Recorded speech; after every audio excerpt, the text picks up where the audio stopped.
एक गोड स्वप्न तू मज दाखविलेस, अन स्वप्नपूर्तीच्या घटकेला तू मला जागविलेस. झाडावरून प्राजक्त ओघळतो, त्याचा आवाज होत नाही. याचा अर्थ असा नाही की त्याला इजाच होत नाही.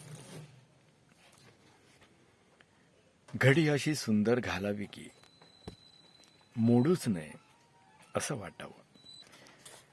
पण नियतीच्या मनात काही वेगळंच असतं. आपण फक्त पाहत राहावं. आली एक आश्रित, मज आश्रित करून गेली.